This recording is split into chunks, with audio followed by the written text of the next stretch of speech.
Jeff, how'd the guys move around today? Considering it's a national holiday, I mean, it's Care Bear's birthday today. The guys responded extremely well. You got you know who your starting quarterback's going to be this week yet, or take it day by day or later in the week? Yeah, it'll either be Frank Harris or it'll be Marburger. So we'll see. And Owen McCown had another great day.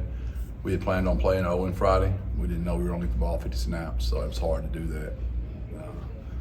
But if Frank can go, he'll be the quarterback. If he can't, Eddie would probably start, and you'll see Owen some in the game, we hope. Any idea if that would be like more game time, game day decision, Coach? Yeah, it'll be game decision. If he can go, we're going to let him go. If he can't, we won't. This week is the 150th game in program history. What are your thoughts on reaching that point? It's incredible how young the program is when you put it in those kind of terms. And, playing a really, really tough opponent on number 150, top 25. What Coach Heupel's done there has been really remarkable. Tennessee's always had every single thing you need to win. They're doing that now. So we know we're going to play a very angry, upset team that lost their conference opener on the road to a very good Florida team. So we know we're going to get their best in our 150th game. Have you ever coached there as an assistant, and what is it like there? Or? No, I haven't. I've got a lot of buddies that have, and a lot of buddies on the staff. Coach Heupel used to recruit my school. He was at Oklahoma, and so he signed a lot of our kids, from Gilmer. So I know Josh really well, and so we know a lot of those guys well, and talk to people that have played there. Like there's no other place like it, is what we've been told, as far as the noise, and it'll be exciting for our kids to experience that. So is that a conversation you need to have, or is this like a big boy pants situation? They get it, they know what that is, or? No, you got to go over it, and you got to practice it the best you can. And, it's tough. It was similar, I would imagine, to what we've experienced, but I've heard everything we've experienced. It's even more. So we'll find out Saturday about 4 o'clock Eastern.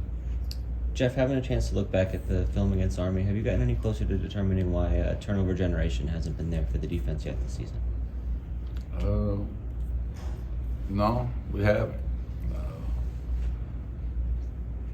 No, we hadn't. So it's a frustrating mystery right now that comes in bunches. Did last year too. We were kind of snake bit, and all of a sudden started showing up. So we need to show up. Is that a source of encouragement or something you can draw on at all, knowing that last year was kind of a similar pattern potentially? It's just such a simple narrative that it's very complicated. It's a simple narrative. It's simple to say, because it's very trackable. I mean, it caused 0 turnovers in 3 games. There's only a few teams in the country that have done that. But when you start looking at the details of how and why, there's some opportunities we had that we didn't. But also, we're playing some very focused teams that are really excited about being the Roadrunners. That's been a compliment to Houston and to Texas State and to Army as much as it is to possibly a negative narrative that could be painted towards our defense. Jeff, at the will position, if Trey's not able to go, what's the depth look like behind them there? Do you have to move some guys into that spot? Yeah, we would move, some couple guys around.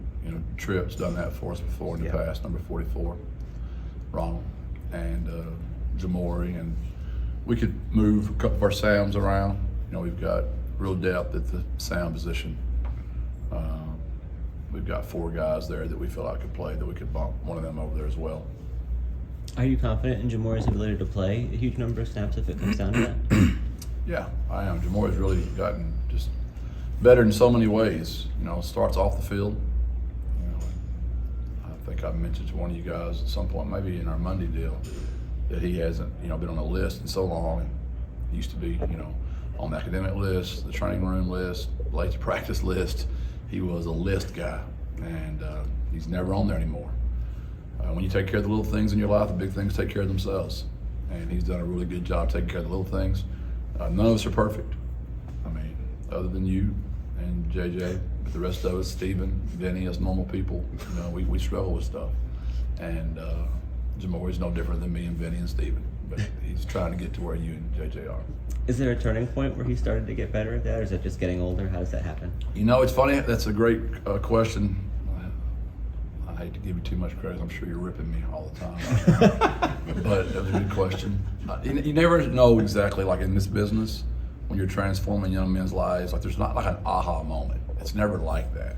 When you're stacking great days and it's just like literally 1 degree, you just don't really even know where that happens. Like even in our own lives, like there are some moments like we reflect back on that might have triggered the thought, but it's usually not. Like it's a lot of days being stacked. So I don't even know when that really happened, but it's just been nice. But I've also learned in this business, there's always another one coming, right? So you're on to saving the next one. Jeff, what's a culture pillar this week and the message to the guys? Just trust the process. It's perfect. It's the perfect time to do that because, you know, it's easy to trust when things are going your way. You know, you could use so many examples in your own life. If you're a believer and it's your prayer life and when your prayers are answered, it's easy to trust, right? But what about when your prayers are not answered? Maybe you're not a believer. Maybe whatever, you're atheist, agnostic, whatever your views are in life, and you're just, maybe let's just go to the triangle. Like it's just trusting the triangle. Well, that stuff's great when you win all those close games. But what about when you lose those close games? Do you still trust it then? Do you still trust the process? That's where we are right now, right? And in my life, where I've learned the most, it's the pain. It's always made me learn the most. I'm one of those people that's motivated the wrong way. I wish I was more motivated by the winning and the joy. But unfortunately, where I've learned the most is the pain in my life. Those are the moments that have caused the biggest change for me. And I'm hoping that's what's going to happen to our team. And when we get to conference play, the pain of non-conference and playing such great teams could maybe start a fire and get us going. Since it's a national holiday, do Care Bears pick like J Prime tonight, or where are you taking her? You know, Vinny, I'm embarrassed to tell you that, you know, tonight's the radio show, though. We will celebrate tonight at the radio show. So I need to have some really good food tonight for old Care Bear at the old radio show. So everybody show up at the radio show and get Care Bear a sweet tea. Thank you. Jeff, I got nothing.